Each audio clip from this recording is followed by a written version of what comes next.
decir, ¿es posible que Colombia incida en absoluto en propiciar que se empiecen a respetar los derechos humanos en Venezuela? ¿Qué parte de la discusión o cuáles son los límites del papel de Colombia en esa conversación?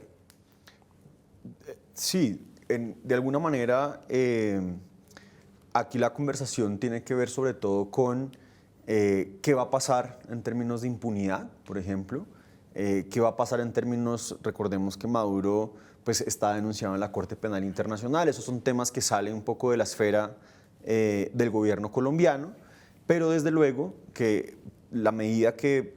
Petro logre que Nicolás Maduro o que Venezuela se acerque al sistema interamericano de derechos humanos, y teniendo en cuenta que la situación en Venezuela en términos económicos viene mejorando y que de alguna manera ya no tienen de alguna manera como la visión o el temor de que haya una invasión desde Colombia como lo tenían cuando estaba Duque, es probable que ellos empiecen un poco a bajar esos índices de represión que tienen tan grandes, empiecen a excarcelar a algunos opositores, porque finalmente ya no requieren, como lo requerían hace unos años, una represión tan estricta y tan tajante con determinados liderazgos políticos. Entonces hay una mejora de la situación económica venezolana, muy asociado también al tema del mercado de dólares, ¿cierto? En la medida que Venezuela empieza a restablecer relaciones utilizando a Colombia como plataforma, por ejemplo, con Brasil seguramente la restablecerá también,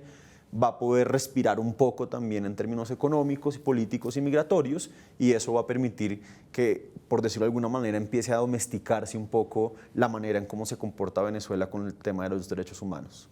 Hay un último punto para cerrar que me parece que es preocupante y es el poco reconocimiento que le ha dado el gobierno de Petro a la crisis migratoria venezolana, ¿no? Creo que me parece que esa es una sintonía incorrecta, esta es obviamente mi opinión, pero quiero que usted me diga qué hacer con respecto a eso, es decir, qué hacer con el Estatuto de Protección a Migrantes, eso se está haciendo, qué hace falta para que se pueda mantener una relación directa, abierta, franca, constante con Venezuela y al mismo tiempo reconocer que hay un montón de gente que sigue llegando, que está además atravesando Colombia para llegar al Darién a vivir una situación humanitaria que es apremiante. Entonces, ¿qué hacer con eso? Yo creo que en el tema migratorio es tal vez uno de los muy pocos temas que uno podría reconocerle al gobierno de Duque que avanzó en cosas importantes, ¿verdad? Aquí se cambió en Colombia el director de Migración Colombia muy pronto, en otros gobiernos se le daba mayor permanencia,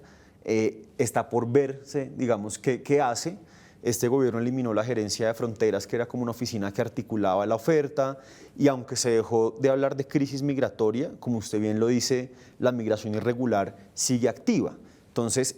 uno lo que pensaría y lo que sería deseable sería que este gobierno construyera sobre lo que dejó Duque en temas migratorios, que fue bueno y que ha sido reconocido pues internacionalmente, además desde un pragmatismo humanitario, porque pues ya sencillamente habían 2 millones de venezolanos en Colombia, pero que se puede avanzar en los temas de integración de esta población. Digamos, la evidencia internacional muestra que cuando hay estos éxodos y la gente tiene la posibilidad de volver, los que vuelven a su país son menos del 30%, porque ya la gente hizo una vida, ya la gente se estableció, y el gobierno de Gustavo Petro debería poder avanzar en la implementación del estatuto migratorio. Reconoció, por ejemplo, en términos del tema de refugiados, que va a cumplir con la declaración de Cartagena, entonces ahí también hay muchos venezolanos que seguramente aplicarán para obtener un refugio político o un estatus de refugio en Colombia, y también avanzar en una política que quedó formulada en el gobierno pasado, que es la política fronteriza, ¿no? Es los pasos migratorios, cómo se puede regular eso, cómo se puede de alguna manera desarrollar unos temas de atención también en el caso del Darién,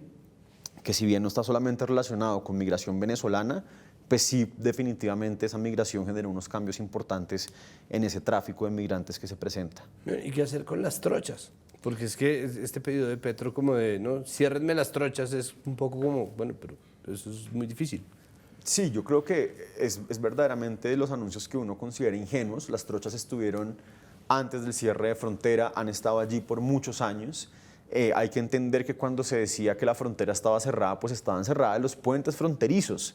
que son 3, 5, ¿no? Pero la magnitud territorial de la frontera, pues para 2 estados que les cuesta mucho ejercer control territorial sobre ella, requeriría una aproximación mucho más flexible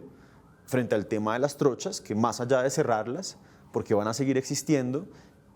lo que es importante es mirar cómo esas economías informales y esas economías ilegales empiezan a gestionarse de tal manera que se les pueda quitar a los grupos armados y a los grupos no estatales el control que tienen sobre ellas.